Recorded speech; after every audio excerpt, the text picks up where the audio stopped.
Imagina você no ensino médio poder escolher quais as disciplinas você vai querer estudar. Ou no caso, seu filho, né, se você for um pai e tá assistindo esse vídeo aqui. É assim que funciona aqui em Portugal. O ensino médio, os jovens já são conflitados logo no início, aí escolhendo as cadeiras, como é chamadas as disciplinas, que eles pretendem cursar, as cadeiras referentes à área de formação que ele quer ter numa universidade. E isso muda tudo quando o assunto é estudar numa faculdade em Portugal, porque desde o ensino médio, as pessoas aqui em Portugal, os alunos portugueses ou os estrangeiros que estiverem vivendo aqui, já são preparados nesse novo formato. Enquanto a gente no Brasil funciona de uma forma diferente e a gente está passando por esse outro processo aqui, ó. A partir do ano que vem, alunos do ensino médio vão ter disciplinas novas e mais horas de ensino obrigatório. No vídeo de hoje eu vou te contar um pouco mais sobre o ensino superior aqui em Portugal e como isso é importante para você entender na hora do seu planejamento, caso você pretenda vir estudar em Portugal, se você vai se candidatar para um visto ou se você tem uma nacionalidade e vai querer ingressar numa faculdade em Portugal. Tudo o que tu precisa saber no vídeo de hoje. Bora lá? Transforme sua vida, fale pra geral, estude em Portugal. Nem o português é o mesmo, hein? Atenção que o português do Brasil é diferente do português de Portugal. E isso é só um exemplo de tantas outras coisas que são diferentes quando a gente compara o ensino superior de cada um desses países. E é importante esse vídeo aqui para você que está planejando uma mudança para Portugal. Uma adaptação favorável é super importante para você dar seguimento na sua carreira acadêmica e a gente está aqui para te ajudar. E é interessante esse tópico porque para você que tem uma nacionalidade europeia e que vai fazer o exame nacional português para ingressar numa faculdade em Portugal, ou para você que é brasileiro, tem o Estatuto de Igualdade de Direitos e também vai fazer o exame nacional, já fica aqui claro que na hora de se inscrever, você escolhe as provas que você vai fazer. Não é tipo o Enem que você se inscreve e faz todas as provas. Você tem que se inscrever especificamente na prova que você pretende fazer. E você vai escolher as provas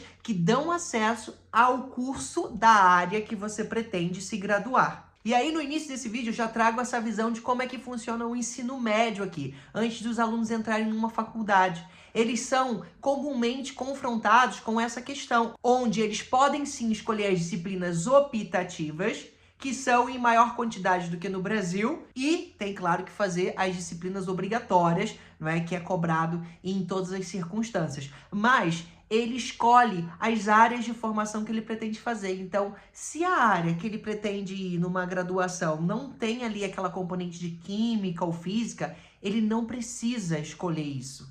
Totalmente diferente do Brasil, né, que os jovens precisam estudar todas as disciplinas, não pode zerar em nenhuma área de conhecimento. E olha que há uma diversidade grande quanto às áreas de formação que os estudantes podem escolher para ter o seu percurso acadêmico. São 7 áreas, a começar por Ciências Exatas e Tecnológicas. É nessa área que você vai encontrar cursos como engenharia, matemática, física, química, computação, ciência da informação. Tem também ciências sociais e humanas, onde você encontra a parte de direito, psicologia, sociologia, história, filosofia, relações internacionais. Dentro das ciências e saúde, você vai encontrar os cursos de farmácia, de medicina, de enfermagem, odonto, biomedicina, fisioterapia. Ciências econômicas e empresariais é a área de gestão, que a gente no Brasil conhece como administração, mas também inclui a parte de economia e marketing. Artes e humanidades, que fica para a parte de artes visuais, design, literatura, música, comunicação social. Temos as ciências agrárias e ambientais, que fica a área de biologia, engenharia ambiental, biotecnologia. E por último, a área de educação, que é onde a gente encontra pedagogia, ensino de línguas, educação física. Essas 7 áreas ficam já disponíveis no ensino médio para o estudante escolher e depois, quando ele vai se preparar para o exame nacional, ele escolhe a área que ele quer cursar. O impacto disso na vida do estudante que vai aplicar o Estatuto do Estudante Internacional, ou seja, aquele candidato que não tem nacionalidade europeia, pode ser sentido na forma que a candidatura diga que determinada área que você cursou no Enem vai ter um peso diferente das outras. Quando sai a nota do Enem, você tem a nota geral, mas você também tem a nota por áreas. Então, como cada faculdade tem autonomia para fazer esse cálculo, algumas universidades optam por, se você vai para um curso da área de matemática, essa disciplina, né, essa cadeira da área da matemática, a nota que você teve do Enem, ela vai ter peso 2, ou seja, vai ser multiplicado por 2. Então, isso vai favorecer as pessoas que se desempenharam melhor nessas disciplinas. E aí, quando a gente pensa isso também cobrado num exame nacional, significa que são menos cadeiras para você se preocupar, menos disciplinas para estudar, mas em contrapartida, essas outras disciplinas que estão disponíveis, elas são muito mais aprofundadas, incluindo os casos de ter aula de laboratório para quem escolhe, por exemplo, a área de biologia, de física, ou até mesmo cálculos mais aprofundados, para quem vai da área da engenharia, matemática. Eu já tive relatos de amigos que escolheram essa área e que no Exame Nacional de Portugal eram cobradas questões que no Brasil as pessoas só iam ver no primeiro semestre da faculdade. Então são procedimentos completamente diferentes. Uma outra coisa que vai interferir no seu planejamento é que a nota do Brasil é bem diferente da escala de nota que acontece em Portugal. Na verdade, o Brasil ele tem até uma diversidade dos formatos que a nota acontece.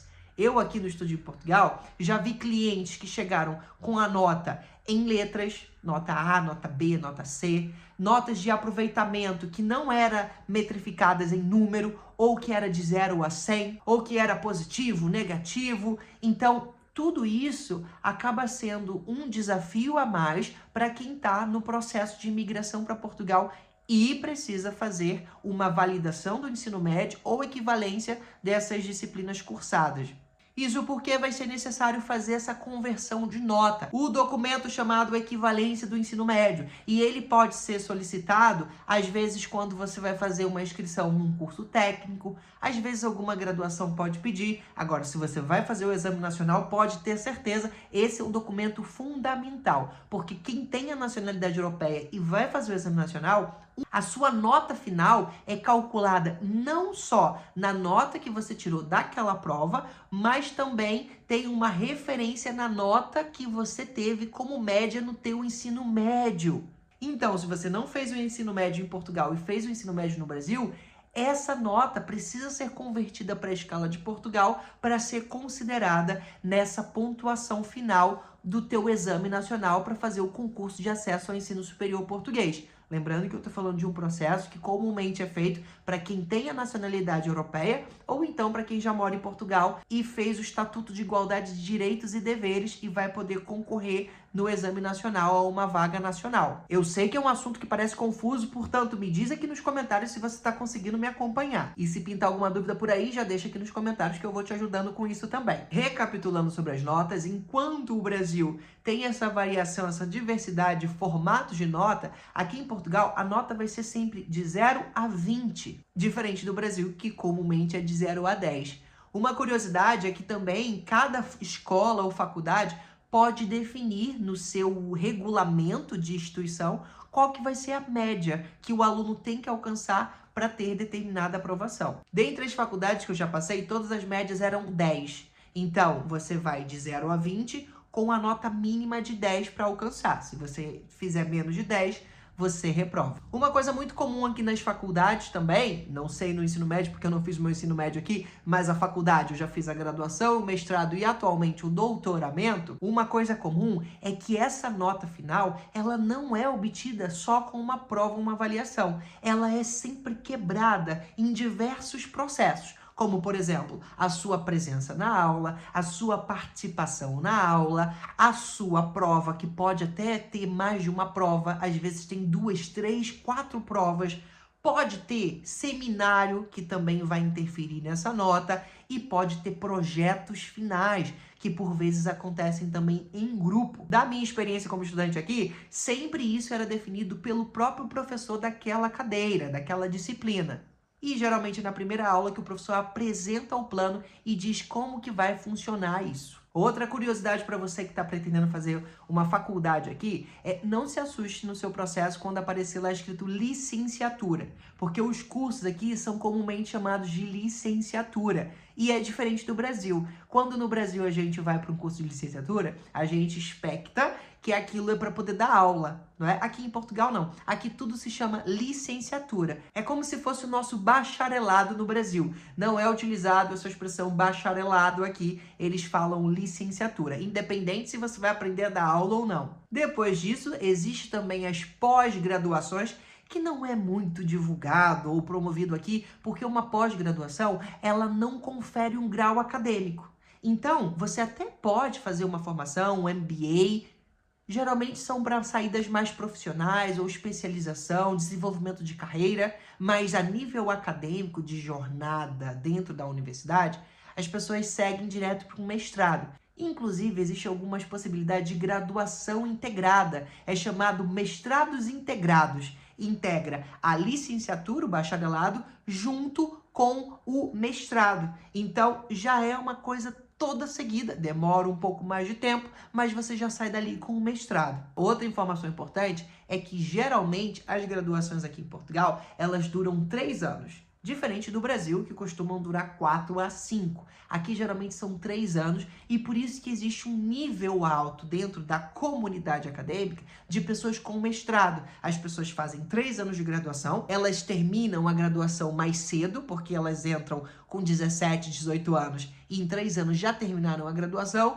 e depois elas somam um mestrado, ficando aí com aproximadamente 5 anos para quem decide fazer um mestrado. Então é muito comum as pessoas já terem mestrado aqui, mas lembrando que o mestrado não necessariamente é para você dar aula. O Brasil, eu sei que algumas áreas têm uma visão mais específica de você estar fazendo mestrado é para você dar aula. Aqui não é assim que funciona, beleza? Para você dar aula, você tira outros tipos de formação para poder ter aquela capacitação para conseguir dar aula, seja num cursinho, numa formação profissional, ou até mesmo numa faculdade, quando abrem concursos para as pessoas que querem dar aula lá. Aí, nesse caso, geralmente também é pedido o doutoramento, como é chamado aqui em Portugal. A gente popularmente conhece como doutorado, mas aqui eles chamam de doutoramento, e aí também é uma possibilidade de você fazer dentro de uma faculdade em Portugal. Lembrando que todos esses cursos que eu falei, graduação, mestrados e doutoramento, todas essas vão conferir a você um título de residência para fins de estudo, caso você não tenha uma nacionalidade. E aí você vai poder solicitar esse título de longa duração, o que é mais interessante, porque com visto de longa duração você consegue fazer o reagrupamento familiar, você consegue trabalhar enquanto estuda, coisas que não é possível com visto de curta duração. O problema da pós-graduação, às vezes, está aqui. Às vezes os cursos de pós-graduação são cursos mais rápidos, e aí, por essa razão, você não consegue ter um visto de longa duração e é atribuído um visto de curta duração, que você lá na frente não vai conseguir nem fazer reagrupamento familiar e nem solicitar autorização para trabalhar enquanto estuda. Tenha atenção nessa hora do planejamento. E aí, dentro desse universo, existem universidades e institutos politécnicos. Uma tem um olhar mais acadêmico, direcionado para um circuito de jornada curricular acadêmica, e o outro que são os institutos politécnicos, que têm saídas profissionais mais rápidas. Também há uma estratégia de disposição dessas instituições, onde as universidades estão em grandes centros com bastante população e os institutos politécnicos estão posicionados em cidades menores e mais afastadas de Portugal, que tem menor densidade populacional. Então, geralmente, os institutos politécnicos também acabam custando mais barato e estão posicionados em cidades que têm um custo de vida mais baixo do que as universidades. Então, pode haver essa variação. Segunda camada de variação que pode acontecer são as instituições públicas e as instituições privadas. A essa altura, você já deve saber que as instituições públicas em Portugal, elas são pagas. E o estudante internacional, ele paga uma taxa superior ao estudante nacional. Isso porque, no estudante nacional, o governo português paga parte desse custo. Já o internacional, não. A gente tem que pagar logo tudo. Então, dentro de uma faculdade pública em Portugal, você pode até ser aprovado usando a nota do Enem, mas você usar o Enem não significa que você vai fazer faculdade de graça. O ensino público na Europa e em Portugal é pago.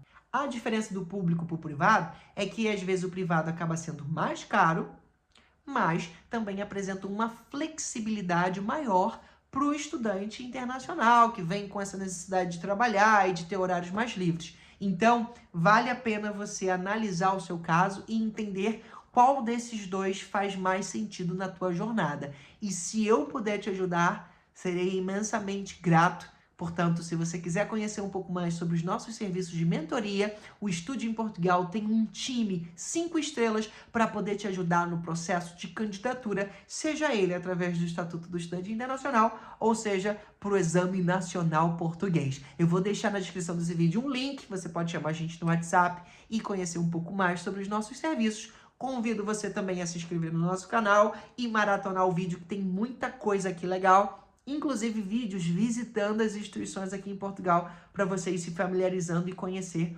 qual dessas vai ser a tua casa, a tua faculdade aqui em Portugal. Até o próximo vídeo, tchau! Transforme sua vida, qualidade geral. Estude em Portugal.